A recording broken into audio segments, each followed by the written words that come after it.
Hi, this is Joe. No, that's not today. Oh wait, what day is today? Oh, convocation is today. Yeah, no, I'm ready to go. It is not a problem. I can be at the Wilson Center in 2 minutes. All right, let's go.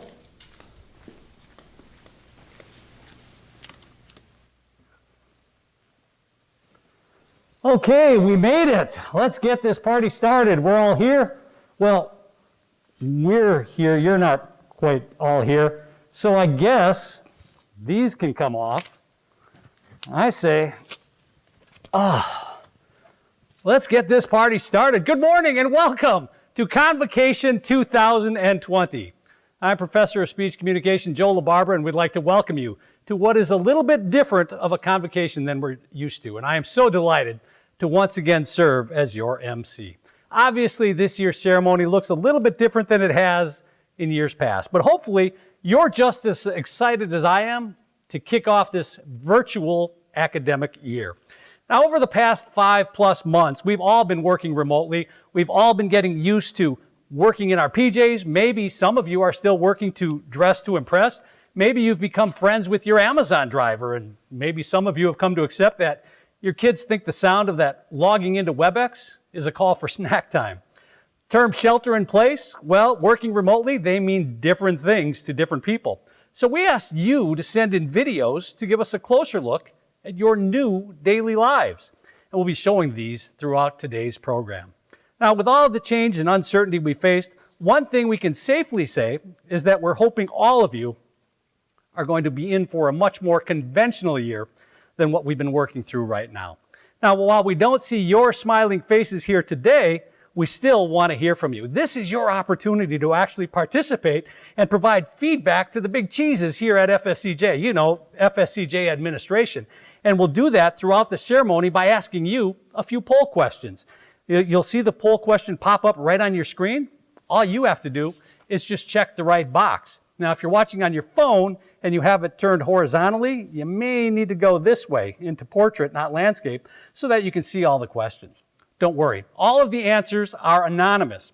And I hope you're ready, because here comes the first poll question. First question, how are you all feeling about all of the changes and the new processes implemented here at FSCJ over the past 5 months? Now, the choices are A, working remotely was an adjustment, but I'm embracing the changes and I'm excited for the new academic year.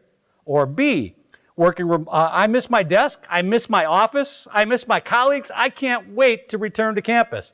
Or C, let's just fast forward to 2021 and pretend like nothing happened over this past year.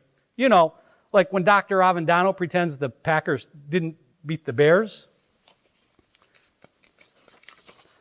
While we're tallying your answers, you have an opportunity to see some of your coworkers.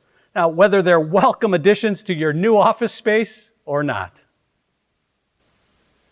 Hi everybody, it's Karen Arlington. I'd like to introduce you to my favorite coworker and FSCJ's newest workforce education specialist. He's been at my side since the day we came back, and I think when we go back to work, he has to come because I'm now his emotional support person. Happy Convocation Day! Lynn Noble here. I thought I would share what it's like to teach mathematics from home. I have a supervisor. He's always looking over my shoulders, and he's extremely critical of my work. When I try to do conferences with my students, that's when they want attention. It wasn't enough to keep the door behind me closed. They still scratched and cried and clawed to get in. The solution? The vacuum cleaner. They will not come near it. Which is falling water. So, oh my God! Oh my God! Guys, I'm sorry. I'm in my garage, and there is I would much rather be in my office on campus. There's a black snake in my garage.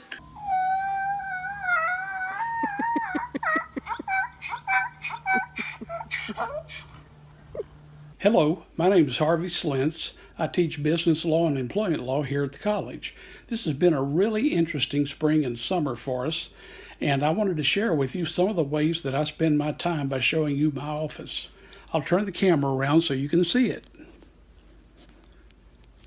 As you can see, the office has plenty of books, an open window, and one of my assistants is a skeleton. That's my skeleton crew.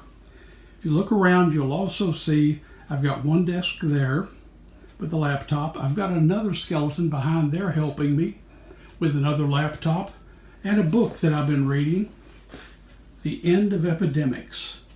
I don't think it's timely now.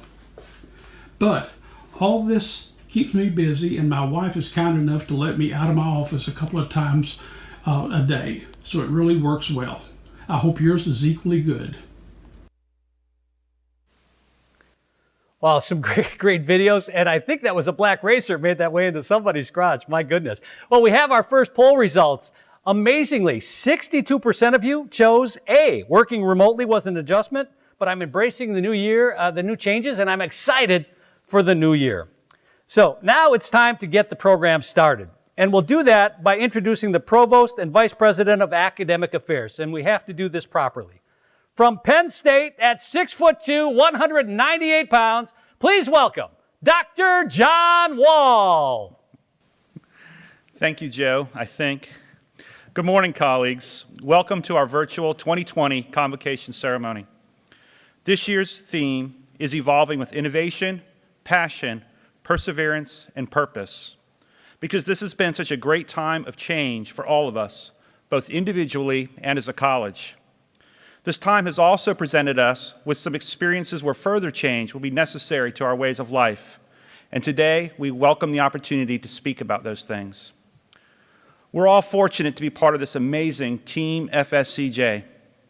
Over the past several months, we have witnessed some incredible examples of teamwork, ingenuity, and dedication of our chief cause, which is to make high-quality education possible for all students in our community. This has certainly been a trying time, but it's also been a time of growth.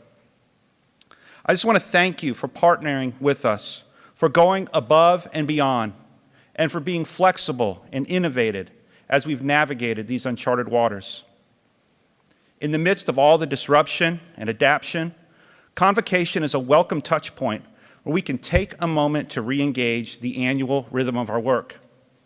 For example, each year we are pleased to recognize an especially remarkable group of faculty and staff who are nominated by colleagues and students to receive our APC, CEC, and faculty awards. I'm certain you have seen the communications that were shared with the names of this year's recipients, but I'd like to once again acknowledge each of them. Let me begin with the 2020 Distinguished Faculty Award recipients. Professor of Anthropology, Dr. Brad Bigelow. Professor of Logistics, Dr. Johnny Bowman.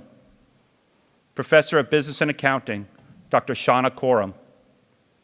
Professor of English, Suzanne Hess. And Professor of Early Childhood Education, Dr. Reno Terraciano. Sorry, Reno.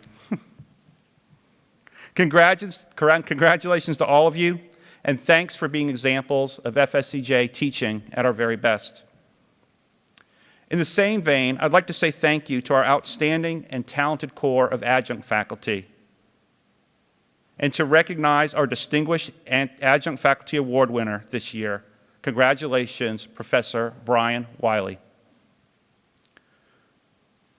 We're pleased also to congratulate the Administrative and Professional Collaborative Exceptional Service and Initiative Award recipient, Dean of Communications, Dr. Jeff Hess.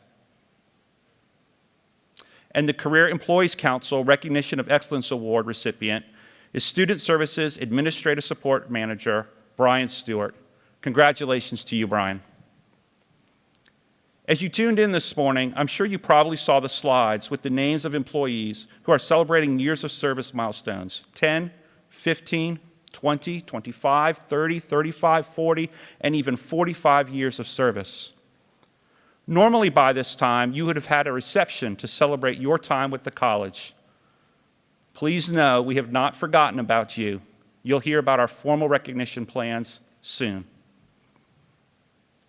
There's another very important group of people who believe in our institution's mission and purpose so strongly that they generously volunteer their valuable time to work alongside us, helping us to achieve our goals and making a way for our students to do the same.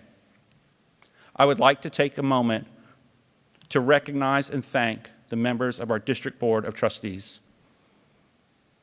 Our Board Chair, Mr. Thomas Mack McGee, Mr. Michael Bell, our Nassau County Vice Chair, Mr. Wayne Young, our Duval County Vice Chair, Dr. Jennifer Brown, Ms. Chantel Davis, Ms. Laura DeBella, Mr. Hunt Hawkins, Mr. Tom Adonix, and Mr. Roderick Odom. We are grateful for your dedication, your support and guidance, and the call to excellence that you ring out for everyone who is part of the FSCJ professional family. It's also my honor this morning to acknowledge my fellow members of the Executive Cabinet. Dr. Marie Nagy, Vice President of Institutional Effectiveness and Advancement. Dr. Linda Herlocker, Vice President of Student Services. Ms. Jana Coy, Vice President of Online and Workforce Education. Mr. Al Little, Vice President of Business Services. And Ms. Lisa Moore, Chief Diversity, Equity, and Inclusion Officer. I consider myself extremely fortunate to be a part of this leadership group and of the broader FSCJ family, especially for opportunities to work with all of you, our dedicated faculty and staff. You all deserve to be recognized for all you continue to do on a daily basis for the good of our students, especially over the last several months. Now, within our professional family, there's an especially dedicated group of colleagues who have been stationed on our campuses and centers, while most of us have been working remotely. Their efforts should not go unnoticed because they have kept us going. They are the reason that we will be able to return safely when the time is right. To our facilities staff, thank you for keeping our facilities a point of pride for FSCJ. And to our security team, we cannot thank you enough for all you do to keep us safe. And finally, because we are an institution of higher learning that values lifelong education and ongoing professional development, I'd also like to recognize all who have gone on to complete a degree or certificate program this past year, either here at FSCJ or at another educational institution. We applaud your commitment to your educational goals and congratulate your success. Please allow us to honor you by officially going through the earned degree recognition process. Information about that process can be found on the HR website, or you can email employment@fscj.edu if you have any questions. We're hopeful that many of you have completed one or more professional development activities over the past academic year, whether through our own programming, at a conference, or a convention. Your personal and professional growth makes FSCJ stronger. I thank you for your time. I wish you a great start to the new academic year, and I will pass the program back over to my favorite MC, Joe LaBarbera. Thank you. Thank you very much, Dr. Wall. You know, one of the big parts of all of the issues that we're dealing with now is cleaning. And there's no difference because we don't have an audience here at FSCJ that we're also cleaning the podium and getting everything ready, just as they have been doing all summer long and all throughout the spring and this issue. Thank you, Dr. Wall. I know the past several months have been challenging for all of us, but our students have been working just as hard as ever, and they're adjusting to all of these new changes in the new ways of learning on top of everything else they have to do, their daily activities, their job, and their life. Thanks for all of you for everything that you've been doing to help them get through this crazy time.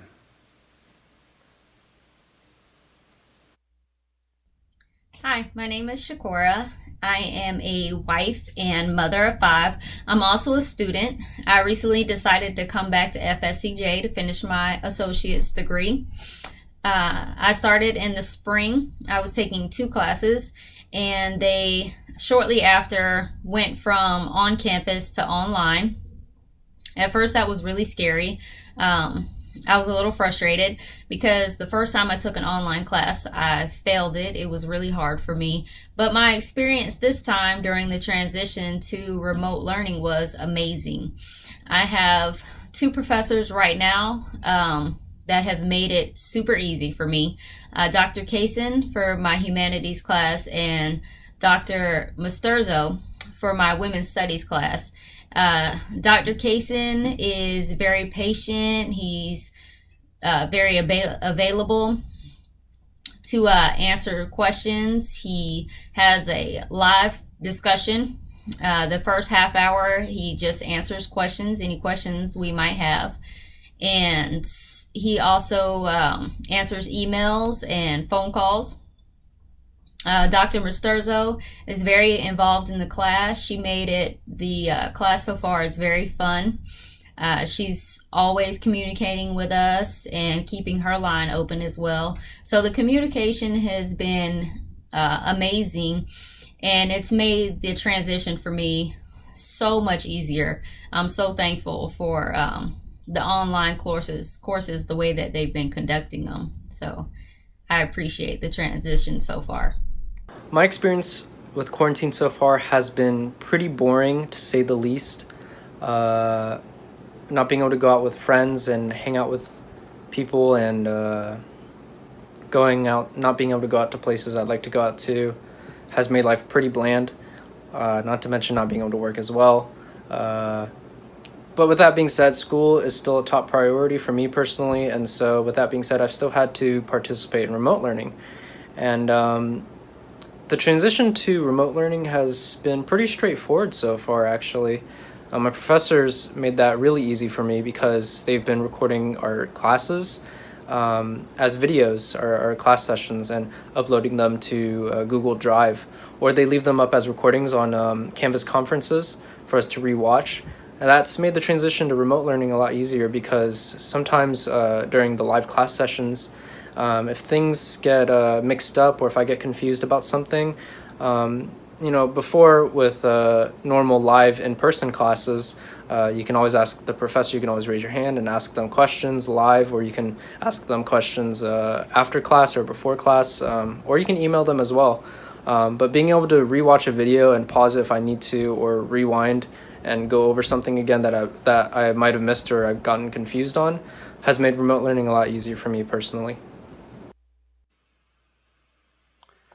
Thank you so much to all of our students who have gone above and beyond through some of these really challenging times. And thanks to you, whether you're in a faculty role or an academic support staff or whatever your role is in helping our students move forward. And there are a lot of things that we're doing here at FSCJ to better assist students on their academic journey. Now, we have a special video that was put together by Director of Academic and Student Achievement, Sarah Reardon. And to share more with us about this college's new initiative, it's called My Grad Plan. It helps students as they map out their academic journey. Sarah has asked fellow colleagues to help explain more about the project. But before we play that video, we do have another quick poll question for you. By the way, over 400 responses to our last poll question. Here's the new poll question for you. What is an academic roadmap? One of the multiple choices on your screen. A, for students earning an AA degree, roadmaps are a term-by-term course sequence plan based on intended major or program of study. B, an AA roadmap helps an AA student accurately select the appropriate courses so they can seamlessly transfer to a bachelor's degree at FSCJ or at another university. C, AA roadmaps are developed by faculty and academic advisors. Or D, all of the above. We'll review the results after this video.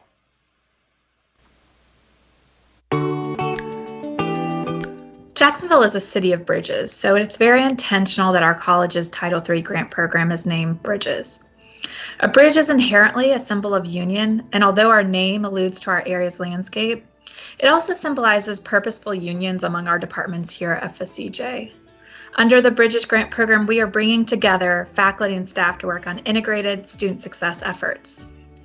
Although there are many bridges of collaboration we are developing through our grant program, today I wanted to share with you the latest developments in one of the transformative efforts we've been working on. This past academic year, 2 teams comprised of faculty and staff developed over 70 Associate of Arts roadmaps. These roadmaps are a set of clear course-taking patterns that promotes better enrollment decisions and prepares our students for future success. These roadmaps will be integrated into our new student success management tool called EAB Navigate, which we are rebranding as FSCJ's My Grad Plan. I've asked a few colleagues from the development teams to give us updates on both the roadmaps and My Grad Plan. Can you give us a little bit more detail on the process of the roadmap development? Florida's meta majors or career clusters provided a logical organizing framework for our project because there are 8 meta majors into which the various AA degree programs naturally fall, from arts, humanities, communications, and design to science, technology, engineering, and mathematics. And with that overarching framework in mind, we then applied some of the best practices of guided pathways, which entailed bringing together a cross-divisional team of faculty and student success advisors who, through their collective expertise, design the roadmaps and course sequencing lists and bring to that effort their disciplinary knowledge, their knowledge of course sequencing, as well as degree planning. I would love to know, what did you learn from the Faculty Advisor Partnership? One of the things that I learned was you get what you model. And for me, it was the big why. We had an opportunity to see why faculty would recommend one course before another. And faculty got an opportunity to see that advisors are advising students on the best course to take within their program to match what the faculty is recommending. This past year, you helped the college design some of the top 70 Associate of Arts to Bachelor roadmaps with other faculty members and advisors. Can you talk a little bit about what you learned from the experience? I had a conversation with my team member, Dr. Shauna Coram, and I really was agreeing with something that she was talking about related to course sequencing. It can be so critical for some majors to progress smoothly and not end up with excess credit hours. Some students just don't know how to plan. Some incoming students are not aware of how to plan for proper course sequencing. And then they're also afraid to ask for help. These roadmaps will give them a jumping off point that they wouldn't otherwise have. You mentioned in our last call about the system's going to help students. As a faculty member, it's going to be helpful for you because students are going to be better prepared going into your course. Can you speak a little bit about that? Well, if they know what the destination is, and they know where this class fits in that pathway, then I expect them to know where they're going. And sometimes students sign up because somebody said, well, I think I need to take this class, or it's on the list of classes I need to take, but it may not be the best order that they should take them in, because our roadmap and the way our curriculum is, it's not real specific, but this will be able to give them better guidance about the sequencing that they should use. Dr. Richmond, how are these AA to Bachelor roadmaps going to help students? So I'd say the biggest benefit to a roadmap is that it shows the student from the outset what their degree can look like. And that's a huge metacognitive tool for students to be able to see completion from the time that they start, so that they're not on an expedition wondering what courses they should take. And so it really helps them envision themselves in the classes down the road and finishing their degree, which is just, that's a huge benefit to students. We know that it improves their retention. In fact, here at FSCJ, with the degree plans we've created for students, we've seen double-digit increases in retention for those students who have a degree plan or a plan mapped out for them. So it really helps the student envision, and then psychologically helps them persist. So Jennifer, in your opinion, what is My Grad Plan's greatest benefit for the advisor-student relationship and interaction? So what EAB is going to allow us to do and navigate is it's going to allow us to have a student ready when they sit down for that plan, so that we're not spending so much time explaining what the course requirements are, what a general education requirement is. Let's go through and look at all the different humanities options. Students will already have that information coming in the door because they're going to get it right on their phones. They're going to get it when they log in to navigate, because they're going to be able to see that under the My Plan option. So Dr. Herlocker, can you tell us more about My Grad Plan's features? I think some members of our community might ask, what makes it different than any other tool we currently have? Sure. So My Grad Plan, in its simplest form, is a student success case management system that provides students with a very clear roadmap and pathway to their academic goal. And then it connects them with the resources and people that will help them get there. It's just as simple as that. Now, to make that happen, you mentioned a lot of features. So on the student-facing side of it, it provides things like guided onboarding. So students will have a much easier time coming to us. Once they get through the admissions process, we can take them through a very careful pathway in which they'll do some career exploration. We'll make sure they're in the right major. We'll make sure that they do their orientation. We'll get all that stuff right up front, and that will save a lot of backtracking and undoing once they're already in their programs. It also provides to students milestone guidance, so they know when there are important hoops that they should be hitting along the way, and it'll give them nudges to let them know what they should be doing. It gives them customized reminders. That's the nudges I was talking about. And it gives them, I talked about a very defined degree pathway. So students no longer will be confronted with a giant catalog of, 500 or so courses from which they have to choose. Instead, the courses will be sequenced for them. And it will tell them what they should be taking in their first semester, their second semester, and so forth, based on whether they're full-time or part-time, what days of the week they can attend classes, their learning preferences for in-person, hybrid, or distance learning, and so forth. It makes registration easier for them in that sense. The courses that they will be presented with for registration will be immediately aligned with their expected progression according to those degree pathways that are defined. Can you give updates on the My Grad Plan timeline? When will students be able to access it, and what about advisors and faculty? Great question, Sarah. So first, we are scheduled to go live with the staff-facing side of My Grad Plan in the fall of 2021. That means the system needs to be ready, advisors need to be trained, faculty need to be trained around mid-April of 2021 when enrollment opens for the term to support student registration. We plan to go live with the student-facing side, including the app, spring term 2022. That means the students need to have training material pushed out to them, and the system needs to be fully up and live to support registration. So that's around October of 2021. And then we plan to go live with that registration component, that one-click registration in the summer of 2022. So really, when you think about the registration cycle, that means we need to be trained and fully live and ready to go in February of 2022.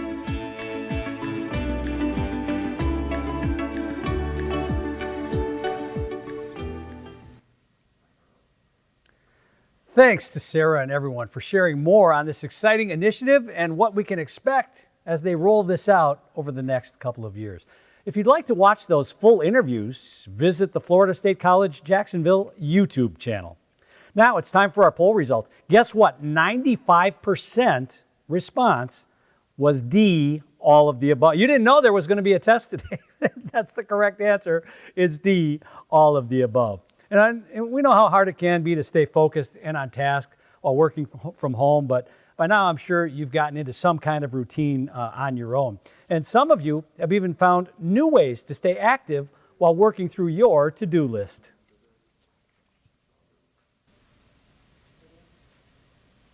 Hi, my name is Diane Fair. I teach biology at the ATC, and what has kept me sane during the pandemic is kickboxing. It's a good exercise, keeps you sound of mind and body, and it's generally not appropriate to punch other people in the face. My home office has a stand-up desk, which I always wanted. So this chair comes a bar for doing deep knee bends. I can do arm lifts, stretches, and while I might not be ready for Broadway, I am able to serve with more energy our patrons in the FSCJ Artist Series. Woo! Hey everybody, I'm Dr. Jamie Burton, and it's been a crazy year. We've had a crazy spring and an even more crazy summer, but you know what? We're here, fall is here, and it's time for a new academic year. So keep dancing and be happy. Thanks everybody and Dr. Burton for keeping it so positive and uplifting. Now it's time to welcome one of the most gifted and talented people that I've had the pleasure of working with here at FSCJ.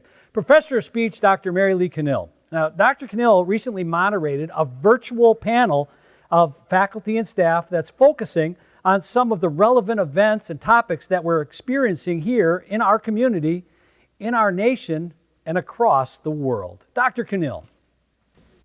Thank you so much, Joe. And we just wanted to start off today by saying that our thoughts are with you, Jacob Blake, and your family, and all the citizens of Kenosha, Wisconsin today. On June 30th of this year, an article published in the Boston Globe cited a psychology professor at the University of California, Irvine, who specializes in anger assessment and treatment as saying, quote, "We are living, in effect, in an anger incubator."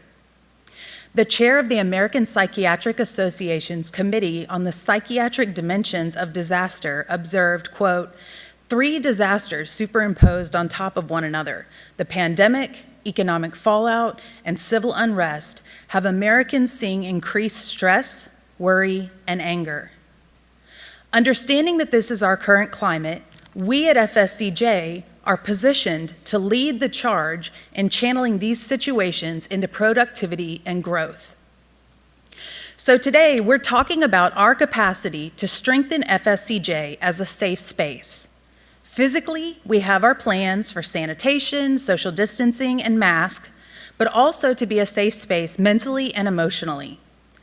Research demonstrates that when we create a safe space where people feel supported being their authentic selves, we see increases in innovation and collaboration.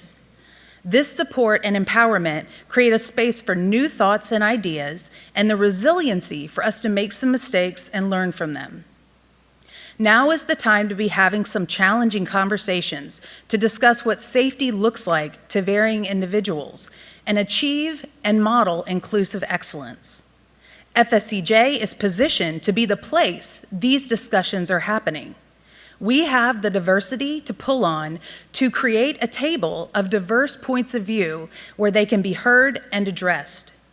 In both our classrooms and through the ripple effect of our graduates becoming thought leaders in our community, we are the space to be discussing challenging topics, making hard decisions, and establishing a model for what inclusive excellence looks like, both at the college and within our city. So today we're gathered around the table with all of our exceptional panelists, a lot of diversity from all different areas of the college, to start this conversation about inclusive excellence. And then FSCJ, later we're going to invite you to the table to get involved as well. So first, our first panelist is Lisa Moore, Chief Diversity Officer. Then we have Kathy Horn, Director of Campus Operations. Hi, Kathy. Then we have Christopher Lee, Professor of Information Technology. Hey, Chris. Dr. Monica Franklin, Instructional Program Manager of Health Sciences. Good morning, Monica. Dr. Heather Kenny, Director of Campus Center Enrollment and Student Services. Hi, Heather. And Carrie Roth, Associate Director of Student Life and Leadership. Hi, Carrie. So thank you all so much for being here. So during this time of COVID and quarantine, there's been a lot of unprecedented challenges. And after the flu of 1918, that actually created a space for a lot of innovation. So just something that came out of that was we didn't even know what a virus was before that. So after 1918, all the research that was done helped us discover viruses. It helped us discover how to create them in eggs so that we could study them more. And then we were able to make a mass vaccine for everybody. And then the tools that we used for that also led to the discovery of DNA and genetic materials and how all of that functions. So thinking about this unprecedented time and all of the innovations that could come out of it, what are some different or innovative approaches that you have explored during this time? So Chris, why don't you start us off? Okay, will do. Thank you. In the IT program here, some of our students have never actually touched the inside of a computer, or they've never worked behind the scenes of managing a computer system, configuring operating systems, or setting up network devices. And unfortunately, this distance learning has prevented them from getting this experience here in our campus labs. So I've actually set up a little miniature computer lab here in my bedroom, my spare bedroom. I call it my home teaching studio. as I'm lecturing, students can actually see what I'm doing on each of the computers, and they can ask questions in real time. Now, of course, there's a lot of virtual things out there that they can work with. There are a lot of videos that they can watch, but being actually able to see it being done live in real time and ask questions and give feedback and see me make mistakes, that's a very valuable experience for them. And in place of some of the hands-on labs, I come up with some scenarios and I ask them to tell me what to do in order to fix the problems. This allows me to convey as much of a in-person experience as possible. And over the summer, I work with some of our IT department members here at the college, as well as one of my interns. We set up a remote server configuration lab. Starting in the fall, students will be able to configure and manage this network of 12 servers from their homes. And this is actually similar to what they'll be doing in the real world, because many of the servers and network devices that people work with, they're like hundreds or thousands of miles away, locked away in some kind of closet or data center. So this experience will actually prepare them for the real world. So we've been fairly creative throughout this whole thing. I love that so much, Chris. And I love the application to the real world, because we didn't think that we would all be interacting this way, but we definitely need your students. So Kathy, why don't you tell us a little bit about your experience during this time? The work life for college-wide maintenance and security has not changed a lot during the pandemic. Our campuses need to be secured, buildings and grounds maintained. So from the beginning, maintenance, plant service, and security have been considered essential employees, and we have been on campus. Starting in March, the college experienced the same challenges as other businesses with obtaining needed cleaning supplies and personal protective equipment for our employees. Masks for maintenance and security was a real issue. They just were not available. So we reached out to the Costume Crew, which is a local small business who designs and sews costumes for our fine arts program, to see if they could help us. They made the first reusable mask for maintenance and security, and this was a great solution. One of our security chiefs had a contact with JSO, who gave us a lead to another local company who was providing hand sanitizer for their departments. At that time, if you could find a supplier with it in stock, hand sanitizer was selling for $90 a gallon. But with this resource, we were able to obtain hand sanitizers for our classrooms and labs for less than $20 a gallon, which was a great savings for the college. Obtaining barrier shields, cleaning supplies, hand sanitizers, and wipes have been a challenge. But with all the campuses working together, utilizing the contacts and resources we have obtained adequate supplies for fall and summer term face-to-face classes. Kathy, that's awesome. And I wish I was quick at math, because I can't even imagine how much money you saved the college. Thank you so much. All right. And Carrie, why don't you fill us in on what you've been up to? Sure. When the decision was made to move to an online modality, Student Life and Leadership met with our counterparts from across the state to exchange best practices. We attended webinars and researched what other colleges and universities were doing around the country to engage our students virtually. Student Life and Leadership quickly met during spring break to create live, passive, and informational programming in Canvas and social media. During the spring and summer terms, our student leaders have been helping to plan and create virtual programming that has occurred during the summer and during the upcoming fall term.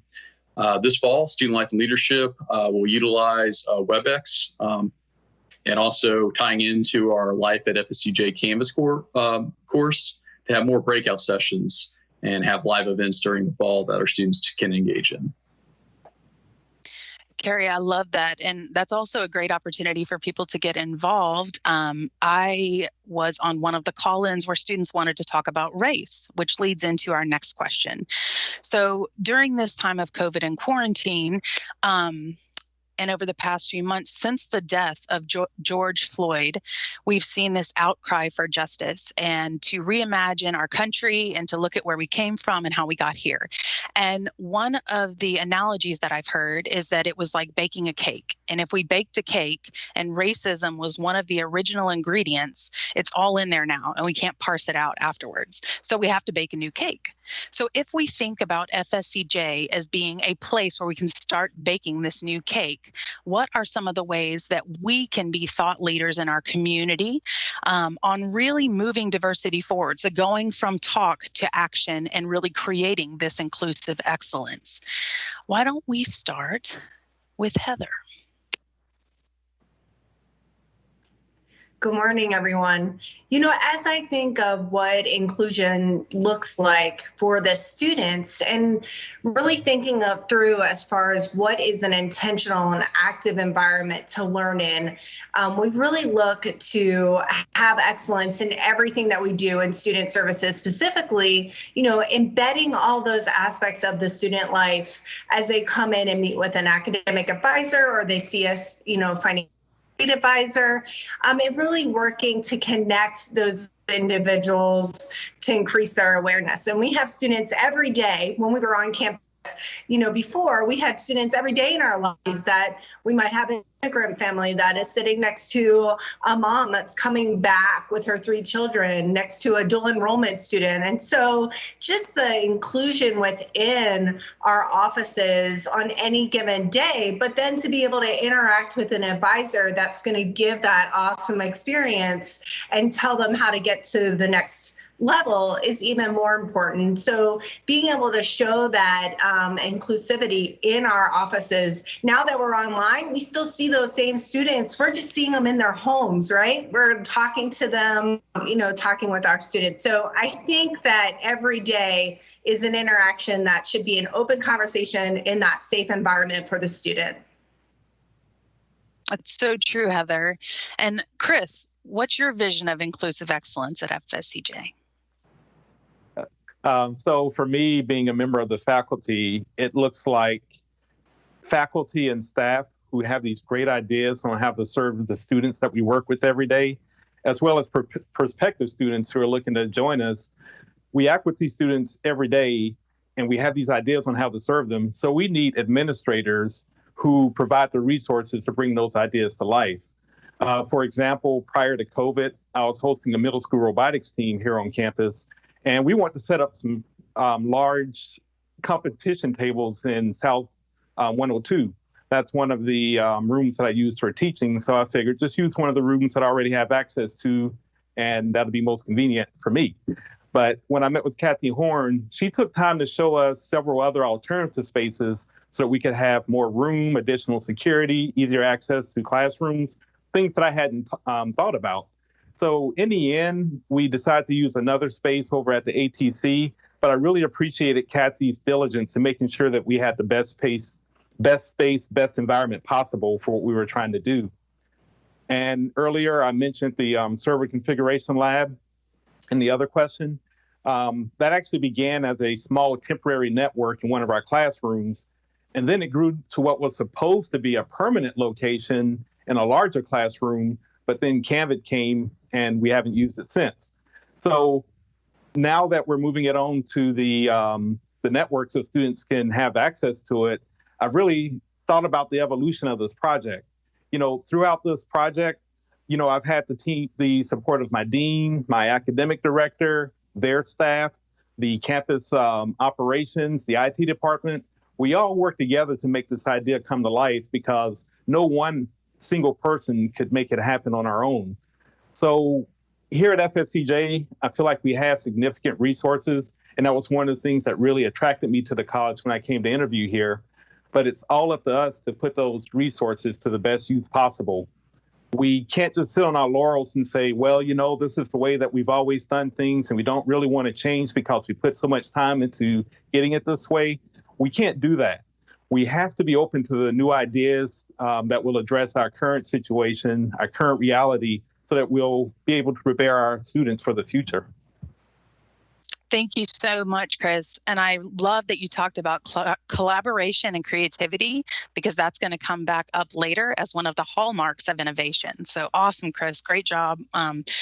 Lisa, what would inclusive excellence look like to you? Good morning. Inclusive excellence to me says that we're continually striving to ensure that FSCJ is an open space a safe space, a place where people feel respected, and a place where people feel supported. And that's whether you're students, faculty, staff, or even the community when they interact with us. I think it also means that we intentionally value ideas at the table, all ideas, all perspectives. And we can agree to disagree. We can agree that that's not going to work for us right now. But if I feel like I can come to the table and share my perspective, wherever that comes from, whether it's from, as I was listening to Heather, I'm a mom going back to work and going back to school, or I'm a first generation student from an immigrant family, or I have been displaced, unfortunately, by COVID, and this is my second or third career. But I feel like I can be heard. I feel like I can be supported. And again, for me, inclusive excellence will ultimately become our norm. We work really hard here. We support and value each other, but we continually need to strive to do that. And so we're not having to think, do I have all ideas and perspectives at the table? It is just the way of work. It is just what we do at FSCJ, and it is just how we treat each other at FSCJ. I love that. And I love the idea that you can bring your authentic self, also a key for innovation. And I love the idea that eventually it just disappears and we're all diverse and we don't even have to think about it. But to get to that point, we may have to do a little bit of work. So the inventions that came from the 1918 flu and many social movements started in colleges and universities. So we're uniquely positioned for new ideas and being innovative. So thinking about us at FSCJ, how can we really put things in process to move from talk to action? And not only here at FSCJ, but how can we create inclusive excellence across our city? So why don't we start with you, Monica?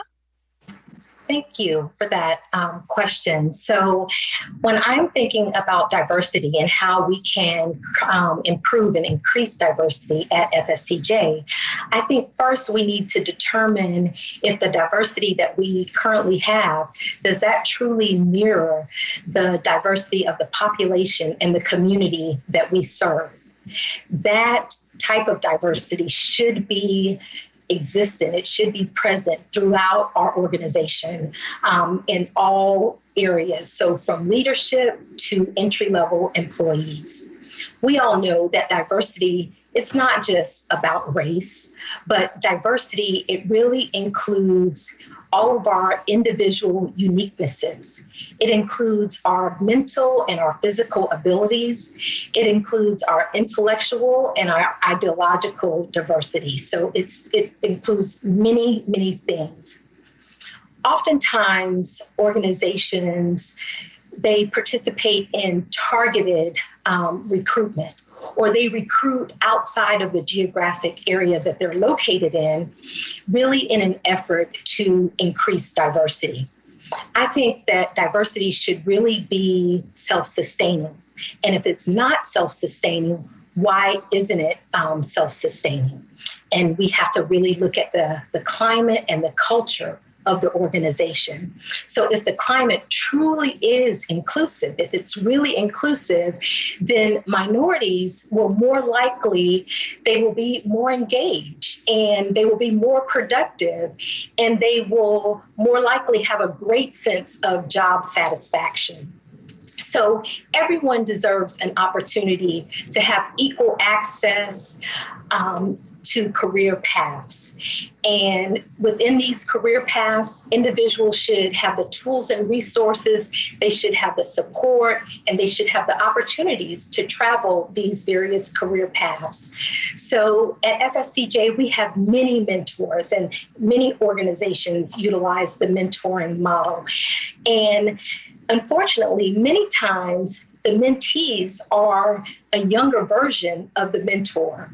So I submit that the majority of the mentors should select mentees who don't look, act, think like they do. So, diversity really is including ideas and thoughts from individuals who see the world differently than we see the world. So when it comes to diversity, I think that FSCJ really does need to assess and acknowledge where we currently are. We need to plan, we need to implement, and we need to continuously evaluate where we are. So for our FSCJ reality and for the model for the city and beyond, it should be that our diversity really mirrors the population that we serve, and that our diversity is self-sustaining. And it's self-sustaining because of the inclusive climate that we have here at FSCJ.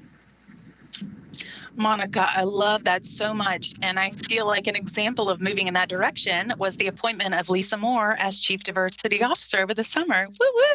So Lisa, why don't you tell us a little bit more about what Monica is saying, because they definitely build on each other. Absolutely. And Monica was very eloquent in what she shared. And just to echo, we have resources that the college community as well as the outside community can access. We have the College Equity Report. We have the Student Success Report. We have a college fact book that gives data on our demographics as well as demographics of our service area. And those are very important. And to Monica's point, we have to understand, are we mirroring that? And that goes back to also all of our discussions around inclusion. If inclusion is my way of work, then I am seeking diversity, because not just for the exterior, as Monica so eloquently pointed out, I want the difference of ideas. That's what makes us stronger.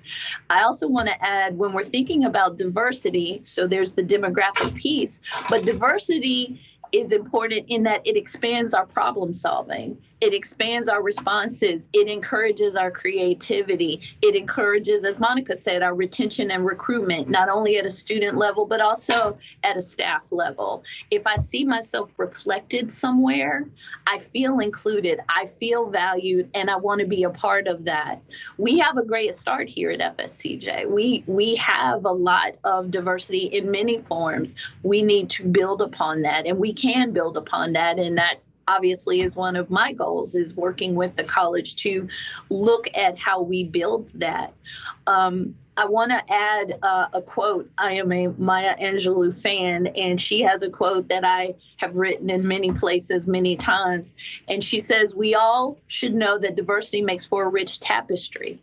And we understand that all the threads are equal in value, no matter the color.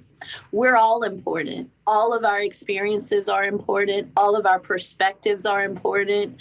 Everything we can bring to the table just makes FSCJ a better, stronger place. I love that, Lisa. That's awesome. And, sometimes it's big things and sometimes it's small things, like the captioning on this video. The captioning on this video makes this video accessible, and FSCJ has the ability to do that stuff if we just send it in. So, Heather, why don't you finish up this question for us?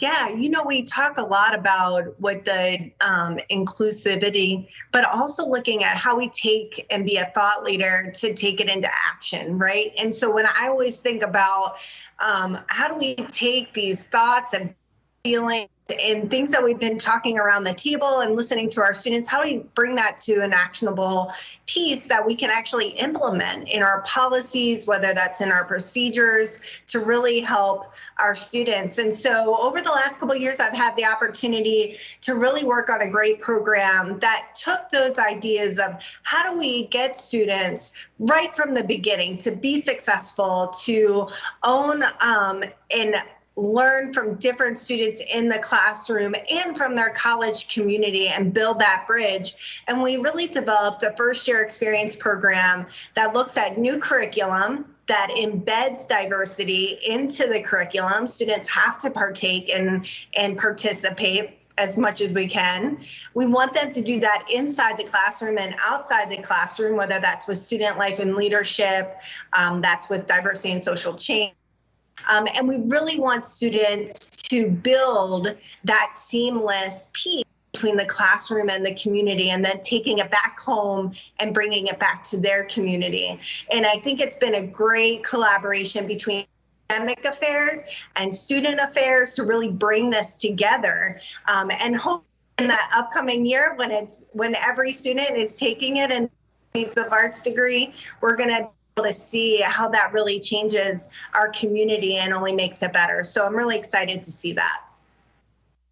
I love that so much. And I love how you took a legislative action that made us teach this course to everybody and put diversity at the forefront in it. That's amazing. So as we wrap up today, I want to thank all my panelists for being here and sharing their wisdom and kickstarting the conversation on inclusive excellence. So something to remember, and we talked about this, is that innovation blooms under three conditions. The first is collaboration of researchers across institutes and nations, and we're starting a global scholar program. The second is the development of tools that become the key to answer other questions. So kind of like Chris created this opportunity, now it's becoming a key to work in other situations. And then the last one is bringing these varying points of view to the table and letting them be creative and come up with great ideas. And so if you bring those three things together, we can really have some innovation.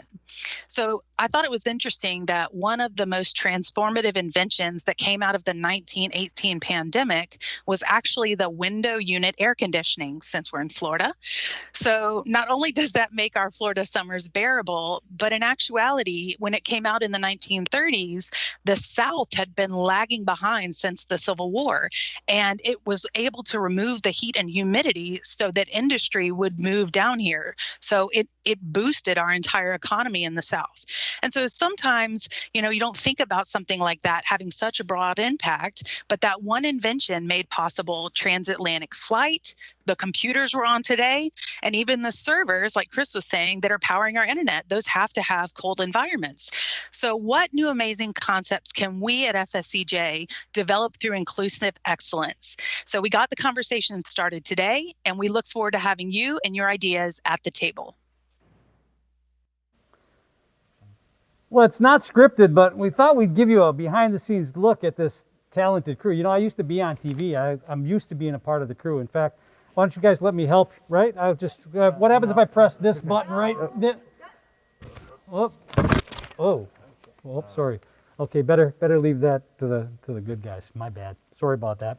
Thank you, Dr. Canil, and thanks to everybody who was on the panel. Now, as you may know, in a recent email from Dr. Avendano, we've established an office of diversity, equity, and inclusion that is working hard to develop programming surrounding all of these topics. What you want to do is watch for an email this afternoon. It includes a link to watch more from this panel and talks about ways that you can help and ways that you can get involved as we work to assist others. This is also a good time to remind you that even though we aren't physically together right now, we're still connected and working toward the common goal to help our students achieve success. So let's hear from one of our professors who reached out from across the world to show us how he's doing from the German embassy in Tel Aviv, Israel. Dear FSCJ colleagues, best greetings from the German embassy in beautiful Tel Aviv, Israel. Sadly, we have a dress code at the embassy, so no pajama or costumes for me unless it is uniform. And I'm unable to bring pets. But it's casual Friday and the weekend is ahead. I know that these are difficult times and I wish you all the best for the coming year. Please stay healthy and I hope to see you in person very soon.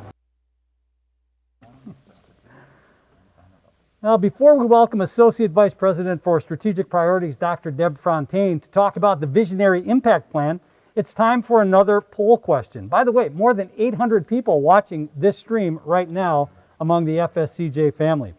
So, FSCJ is committed to improvement to fulfill our mission of student success. What process improvement methodology has FSCJ adopted to help advance our effort? We have four choices: A, Agile; B, Six Sigma; C, Kanban; or D, Project Management Institute. Thanks for your participation so far. And again, we'll share the results after we hear from Dr. Deb Fontaine. So Deb, we're handing this ship over to you.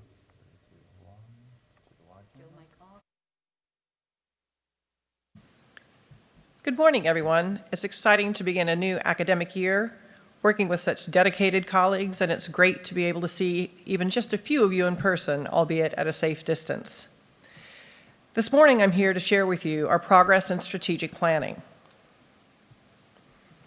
Many of you recall that in January and February, we're afforded some fabulous opportunities to meet on the different campuses and centers in person and share our successes and ideas for institutional growth as we gathered information to develop a new strategic plan. However, the challenges of COVID encouraged us to pause in that process and to move forward in a more purposeful way that would allow us to respond to the more immediate needs of our students and community while giving us the time necessary to design the right vision for the college's long-term strategic plan. With Dr. Avendano's guidance in early summer, 3 priorities were identified to establish the framework for our one-year strategic plan. And those priorities are increasing enrollment, increasing retention and completion, and improving some of our processes at the institution. Through an inclusive process, work groups were convened to explore goals and objectives that would best support these priorities in our mission of improving student success. These work groups represented a wide variety of college stakeholders, staff, faculty, and administrators whose charge was to develop goals and objectives that would make a positive impact in 1 year's time. In each area, equity and the needs of our underrepresented populations have been at the forefront of the discussions. The slides that follow provide an overview of the goals supporting each priority, and specific actionable objectives were also developed by these work groups. But for brevity's sake, the 32 objectives are not listed in this presentation, but I do want to share that each of those objectives is being put into action by a representative team of college stakeholders. In all, we have over 100 faculty, staff, and administrators who are currently engaged in the support and implementation of the 2020 Visionary Impact Plan. And in genuine alignment with our convocation theme, these teams have embraced their work with passion and an eye towards innovation.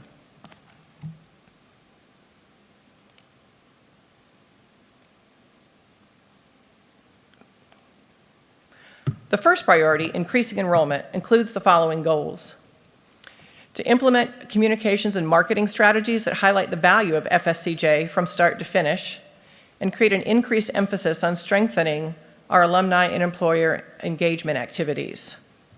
We're also focused on building on our partnerships with Nassau and Duval counties to increase matriculation of high school graduates to FSCJ. And we're also increasing enrollment, or focusing on increasing enrollment of our non-traditional students through increased outreach in our ABE and GED programs, in addition to reaching out to local businesses and employers to identify opportunities to better serve their needs, particularly in this time. And finally, to promote easy access to FSCJ and its services, we're reviewing and developing some student-friendly web pages that will help guide our students on the path from inquiry to admission, in addition to clearly identifying important services. Once we get our students in the door, though, we want to keep them, but not for too long. So we want to make sure that we are building clear paths forward for the students so that we can provide them the support they need to achieve their goals in a timely manner. To support our efforts in retention and completion, we're continuing with the development of the academic pathways that you just heard about earlier this morning to help take the guesswork out of the course sequencing and programs of study. With the increased need currently for online instruction, we've also placed a focus on classroom retention strategies, particularly in the online environment, to help support student success and begin to close equity gaps in achievement. And finally, we're focused on the need to support our students outside the classroom with the appropriate and timely use of simplicity tools and other student referral resources, as well as reaching out to our students who are close to graduation to provide support, guidance, and encouragement to reach that goal of completion. Our final priority involves a focus on improving our processes, particularly at the college level, to increase efficiency. The first goal involves 6 initial college-level core processes, which we heard about last week at our On Point. We're working on improving our application process, developing an e-signature process to improve document workflow, working on strategic awarding of financial aid to align with awarding at parts of terms, improving our drop for no pay process to minimize impact on enrollment and improve student satisfaction, align hiring process across the institution, and improving our work reporting and payment processes for adjuncts and overloads. These projects are currently under development under the leadership of Dr. Kip Strasma, the Executive Director of Project Development, and using the tools of Six Sigma, a continuous improvement methodology. Well, we should be able to complete those and then add as the year goes on. The second goal springs from the first, and that its objectives provide opportunities for the college community at large to engage in learning about Six Sigma strategies and other continuous improvement methodologies so that they can be applied in our areas. Look for opportunities to learn more through strategic planning updates and AFPDs with topics on continuous improvement. This is just a brief, high-level introduction to the 2020 Visionary Impact Plan, and to learn more and to keep informed, we'll continue to communicate progress in a variety of ways. In addition to using the Blue Wave News and on-point updates, opportunities to learn more will be available through AFPD courses and the Strategic Planning webpage. I want to thank you for the opportunity to share the strategic plan with you this morning. I encourage you to please reach out to me if you have feedback, questions, or comments. In closing, I hope that I know this will be a very exciting year for us, filled with passion, perseverance, and purpose, and I look forward to working with you throughout the year. Thank you very much.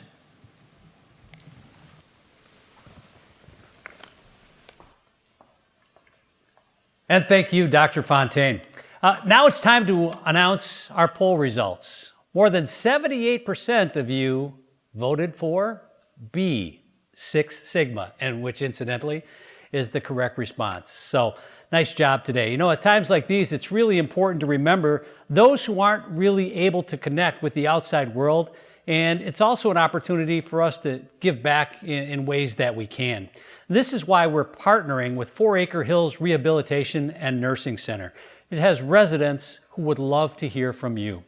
If you have the opportunity, take some time to participate in this program. You'll soon receive an email from FSCJ Communications. It has more information about how you can support this initiative. What we're going to do is write heartwarming letters to the residents who need a little pick-me-up, something that we can all use at this time. So please make certain that you are on the lookout for that information, and we can all benefit from getting more involved in this program and in our community. Well, that's about it from my part of this presentation. You know, classes start Monday. I need to get back to work, nose to the grindstone, preparing for classes. You know, no rest for the weary. So hopefully I didn't forget anybody or anything today. It's been fun. Thanks, and have a great day.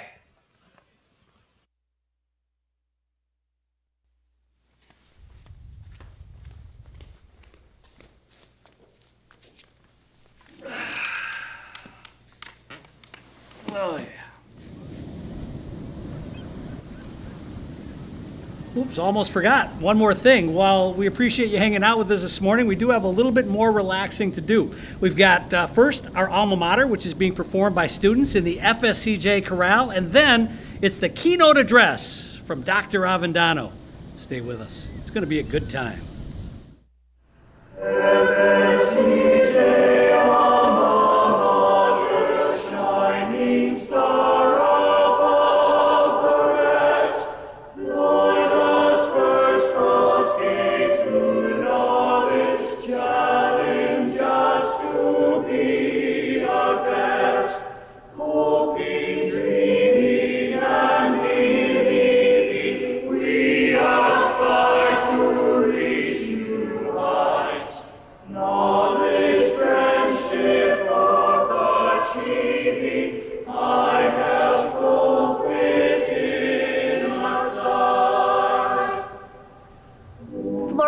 College at Jacksonville, growing minds today, leading tomorrow's world.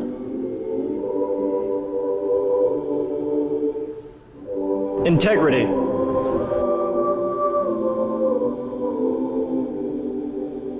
Excellence in teaching and learning.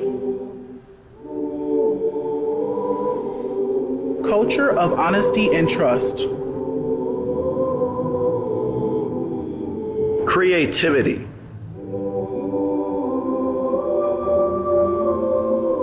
Respect for diversity.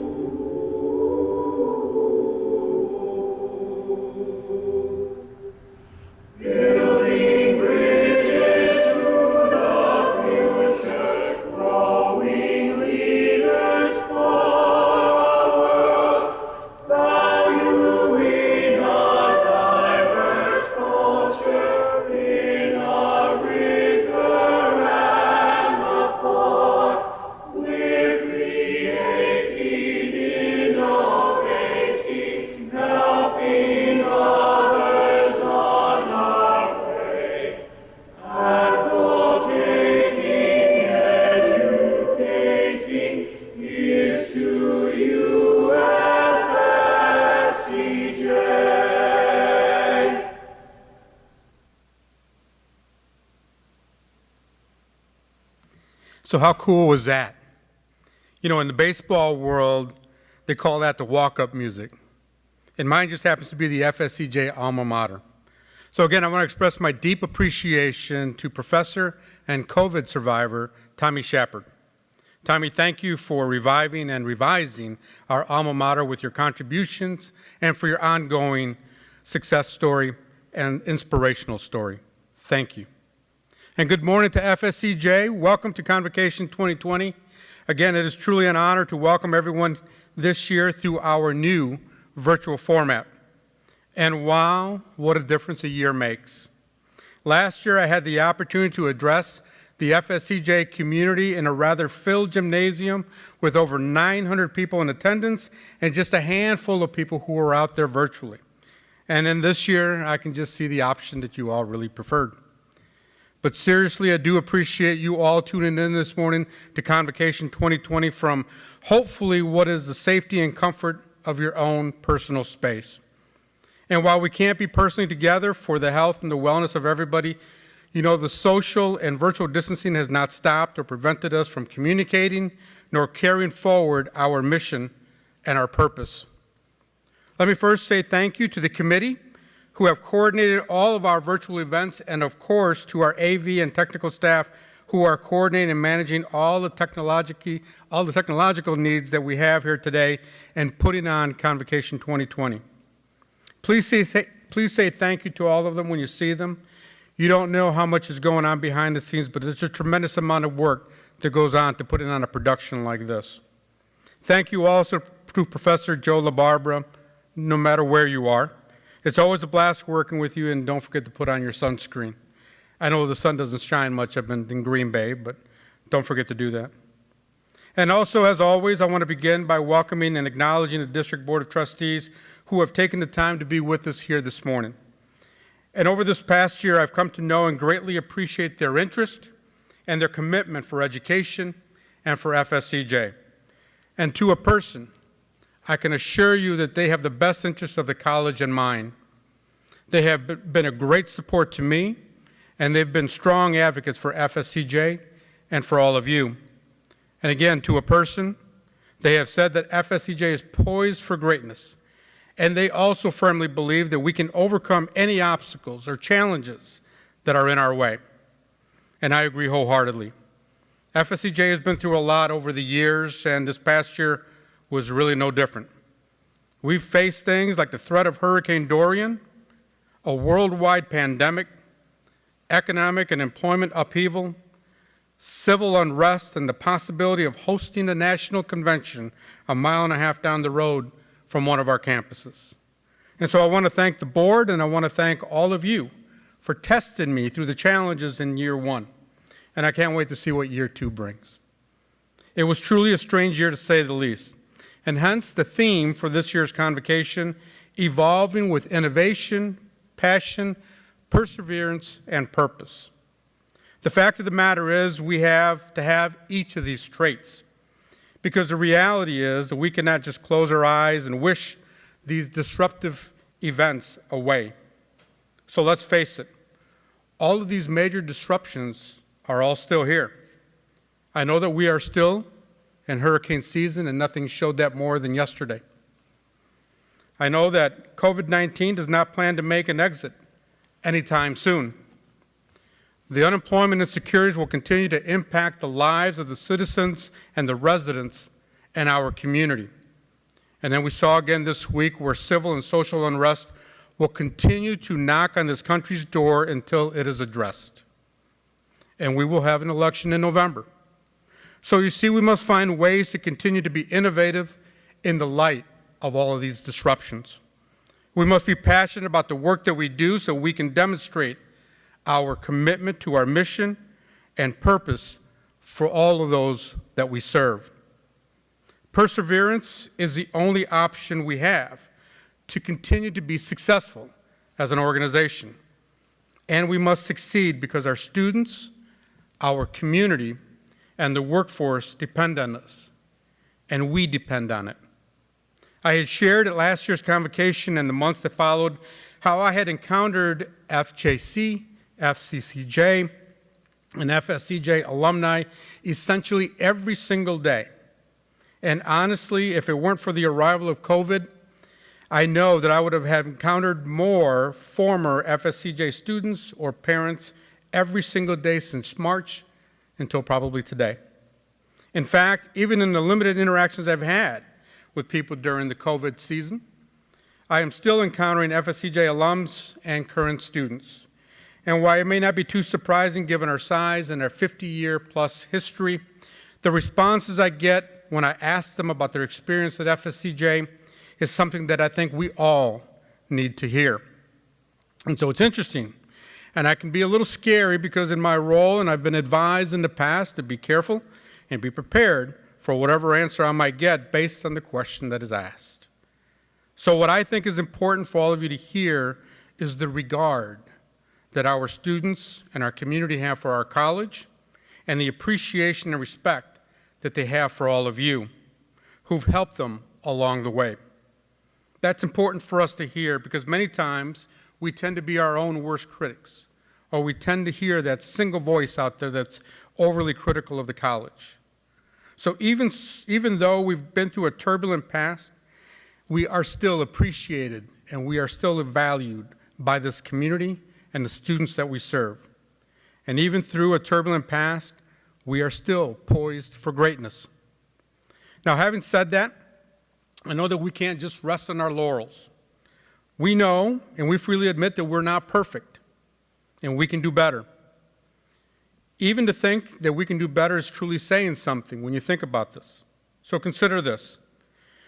In the past 13 months, FSCJ has received recognitions, awards, and points of distinction at the individual level, at the student level, and at the institutional level. Accolades such as Professor Christina Goodell being named the regional recipient of the 2019 Accreditation Council for Business Schools and Programs Teaching Excellence Award, and Professor of Histology Dr. Jerry Santiago receiving the 2019 Lee G. Luna Foreign Travel Scholarship from the National Science for Histotechnology. And Business Solutions Strategist Betsy Santiago was awarded the Professional Minority Woman Award from the Jacks Chamber Professional Women's Council.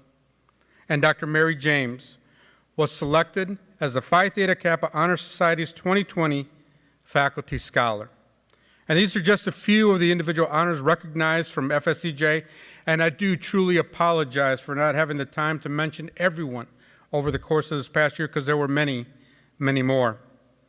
And for our students and student organizations, our Phi Theta Kappa returned to a 5-star chapter. 54 of our FSCJ student athletes received academic awards, and that's over half of all the athletes we have in all of our sports. And our very own Student Government Association President Sequoia Williams was selected as the SGA President of the Year for the entire Florida college system. And then at the institutional level, we hit some high marks as well. FSCJ was named as a finalist by the American Association of Community Colleges in 3 separate categories, which is unheard of to have that done in a single year. We were finalists for AACC's Awards for Excellence in the areas of advancing diversity, safety planning, and student success. FSCJ's own marketing and communications team was recognized by the Association of Florida Colleges for a number of awards, including first place for the Blue Wave newsletter. And the marketing department also received a national award from the National Council of Marketing and Public Relations. Even our own governor, Ron DeSantis, set us up for greatness by awarding FSCJ a Florida Jobs Growth Grant in the amount of $3.67 million to create and strengthen the workforce in the financial technology area. And then finally, Florida State College of Jacksonville was named as one of the top 150 U.S. community colleges by the Aspen Institute. And considering that there are over 1,200 community colleges in the U.S., that speaks to the quality of institution we have and the education that we provide to our students and to our community. And yet, we know we can do better. Again, these are just a few of the highlights this past year, and I only wish that I could name all of the highlights. I wish I had that kind of time. So I apologize if I did not specifically name one of yours in the list that I had presented. But if the opportunity still presents itself, I may still mention a few more highlights in the second hour of my presentation. So let's set our sights on the upcoming year and the years ahead. As an institution, what can we expect to see? I bring our attention to the theme for the day: innovation, passion, perseverance, and purpose. For the 2020-21 school year, we will carry out our adapted strategic plan, or 2020 Visionary Impact Plan that you saw presented by Dr. Fontaine, that is focused on student success, developing enrollment growth strategies, and strengthening our processes, along with re-engaging in the process for our external and internal stakeholders in planning for the future.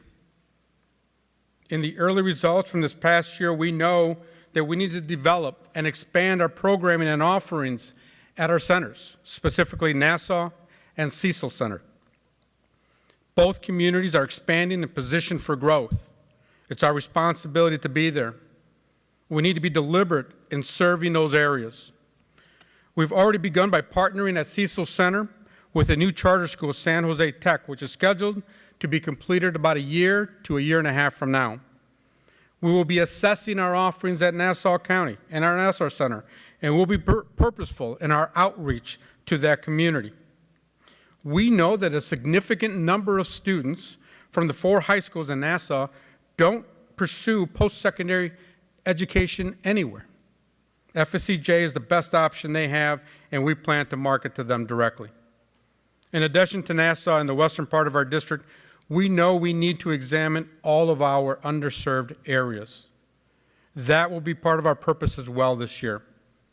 If we are to be this community's college, then we will be purposeful in reaching out to our underserved communities in ways that we've never done before.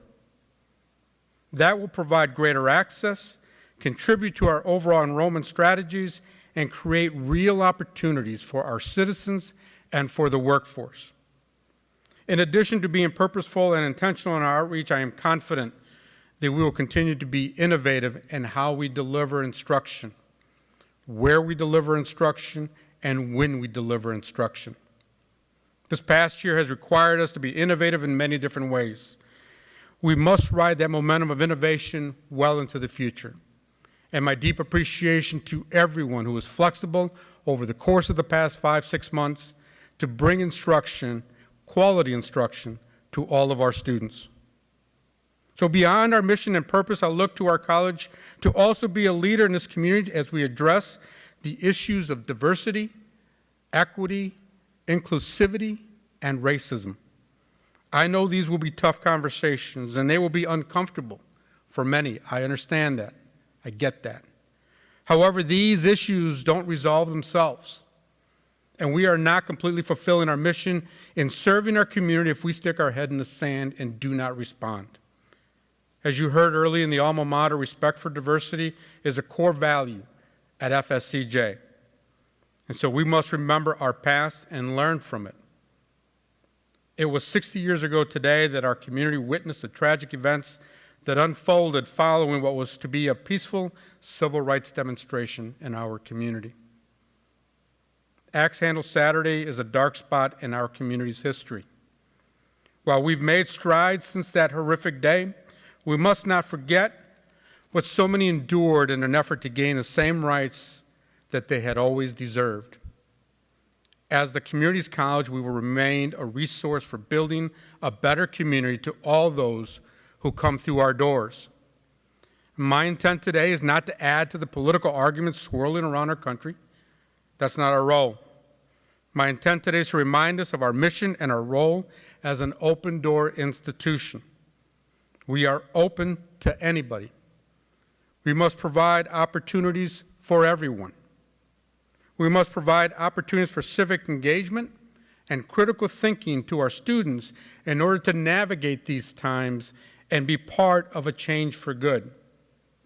That's part of education as well, to help them engage in something that's bigger than them, beyond learning just the skills that are necessary for the workforce. Thomas Jefferson is quoted as saying, "Educate and inform the whole mass of the people. They are the only sure reliance for the preservation of our liberty." And so, ladies and gentlemen, that is our mission. That is the mission of this community's college. And we have a lot to be proud of at FSCJ, and we know we still have a lot to do. We have been innovative, persistent, passionate about our mission and the students that we served. This is also what I've learned this past year. And while you may not think so, with everything that had taken place, this past year was an amazing year for me. It truly was. Again, I listened and I learned. I assessed and I tried to communicate what I had heard. I plan to continue to do that this coming year, regardless of what COVID has planned. My goal, our expectation is to continue to be the best institution in the country, and that has not changed and will not change. And I've heard some of the whispers of what others think needs to be changed. And I must say this, there has not been one organization that's been able to change overnight. Improvement and excellence and commitment, it's a process unto itself. It is a commitment to excellence. It is a culture that is built on that commitment. And if I may, I'm going to relay one Chicagoland story. As many of you may have seen over the course of this past year, in the ESPN documentary of The Last Dance, the Chicago Bulls were the team that I kind of grew up watching. They had drafted a young man out of North Carolina, Michael Jordan, in 1984. And they did not win a championship in 1984. They didn't win a championship in 1985 or in 1986. It wasn't until 1991 when they won that first championship, 7 years later. And then they dominated after that. And even Michael Jordan would tell you he would have never done it alone. It took a team and it took an organization committed to that level of excellence to get to that point. And that's our goal. That's my goal, and I hope that's your goal as well. And so in my mind, it's also about having a passion for what we do and for who we serve. I already know that we can persevere. I only need to look at this past year, these past few years of FSCJ. And as we continue to persevere, let's strive to thrive as an organization. Let's take this moment in history and show our community that FSCJ is their college. Let's take this moment in history and make it a time when our community looks back and sees that FSCJ was the light that shined the way for all of them.